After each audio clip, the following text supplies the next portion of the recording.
Sí, bueno, lamentablemente Castillo y toda una clase política lo que ha hecho es, como tú Exitosa. dijiste al inicio, destrozar la Constitución.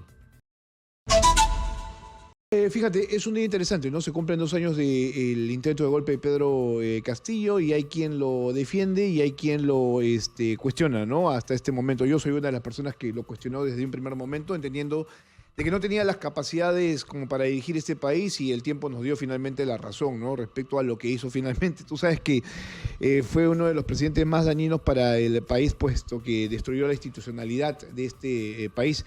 Las cifras son bastante claras. Cambió 70 ministros en tan solo un año, ¿no? Creo que un poco más. Hasta Cerca de un poco 90, más. sí. 90. Sí. Bueno, me quedo corto en realidad, entonces, sobre lo que hizo Pedro Castillo. No es un día para conmemorar absolutamente nada, ¿no es cierto? Es un día para la reflexión seguramente sobre aquello que deberíamos hacer como país, que es votar bien, ¿no? Sí, bueno, lamentablemente Castillo y toda una clase política lo que ha hecho es, como tú Exitosa. dijiste al inicio, destrozar la Constitución. La Constitución que debe ser, es la carta fundamental, es el principio del Estado, simplemente no les interesa. La institucionalidad se construye en base a los mejores, se construye en base a tus capacidades y eso no se dio. El solo hecho de tener cerca de 90 ministros en tan poco tiempo demuestra una falta de respeto a la institucionalidad. Y recordemos cómo salían los ministros. Salían luego de un mes con escándalos uno tras otro.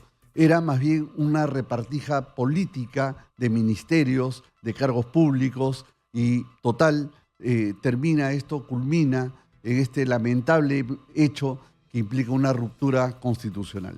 Bueno, él pagará sus culpas en la medida que el Poder Judicial así lo determine, pero el daño que tú has mencionado está hecho. Bueno, ahora en la actualidad lo que estamos viendo es una captura justamente de las instituciones con un Congreso que está en este momento trabajando en tándem con la ciudadana Dina Boluarte, ¿no? Cosa que también es parte de la herencia de lo que nos dejó el gobierno de Perú Libre, ¿no? Que finalmente es el que lleva a Castillo a la presidencia de la República. Es una consecuencia, ¿no? Una consecuencia de la falta de institucionalidad. Y en esa situación hoy, Congreso, Ejecutivo, pretende capturar una serie de órganos autónomos e incluso poderes. El Poder Judicial, con ciertas leyes para restarle fortaleza, cuando se pretendió intervenir la Junta Nacional de Justicia, imponer una reforma constitucional para crear el Consejo, crear la escuela de jueces y en fin, eso es Exitosa. desinstitucionalizar al país. Bueno, bien se dice que estamos bajo un régimen parlamentario en lugar de un régimen democrático como tal, ¿no es cierto? Esta constitución, para que el público lo sepa, que es la del 93, que tanto se ha comentado y se ha exigido un cambio, pues ha cambiado en los últimos 2 años también, ¿no es cierto? Bueno, ha sido parlamentario más es un que decir. manoseada, ¿no es cierto? A nivel del Congreso de la República y comisiones que pues han establecido sus propias reglas. Parlamentario, Jesús, es un decir, porque en realidad me consta las veces que he tenido que discutir algunos temas de orden jurídico, constitucional, ahí no se discute, ahí no hay parlamento propiamente, ahí se toman decisiones manu militari. Y por ello nosotros desde el Colegio de Abogados decidimos debatir en el colegio, invitamos expertos de distintas áreas para debatir. Entonces el Congreso, que debe ser el cenáculo de la discusión, del diálogo, del debate, en realidad no lo es. Ahí simplemente es el cenáculo de la consigna.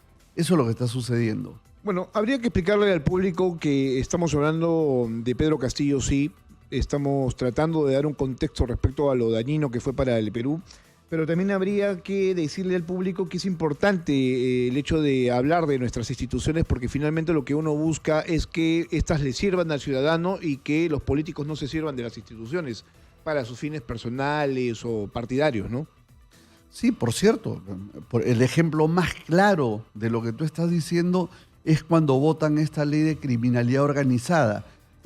90 congresistas que tienen problemas con la justicia, que están investigados, dan una ley que finalmente favorece a los grupos corruptos, a estos grupos que están procesados, investigados por crimen organizado y que automáticamente se someten al beneficio de esta ley. Por más que la hayan cambiado, y yo recuerdo que en un programa que tú me invitaste hace algún tiempo, mencioné eso, que se iban a beneficiar y así modifiquen la ley, se aplica en ese interín la ley más benigna y de hecho eso sucedió. Bueno, eso es una clara muestra de cómo utilizan el poder para beneficiarse. Se beneficiaron los investigados por Odebrecht, cuellos blancos, cócteles y todo lo demás. Incluso se ha sentado ya el precedente Orellana en el sentido de que ya no hay crimen organizado en ese hecho. En ese devenir, ¿no es cierto?, de maniqueo de las leyes, lo que ha pasado es que ni siquiera es que lo hayan analizado a profundidad porque hasta sus propios enemigos se han terminado beneficiando, tanto como Martín Vizcarra en los últimos días, al igual Sí. que Agustín Lozano, ¿no? Por cierto, Agustín Lozano, Vizcarra, y no solo ellos, lo más triste es que no piensan en la sociedad. Quienes también se han beneficiado son los delincuentes comunes, sicarios, extorsionadores y toda esta gente, esta lacra que nos está haciendo tanto daño.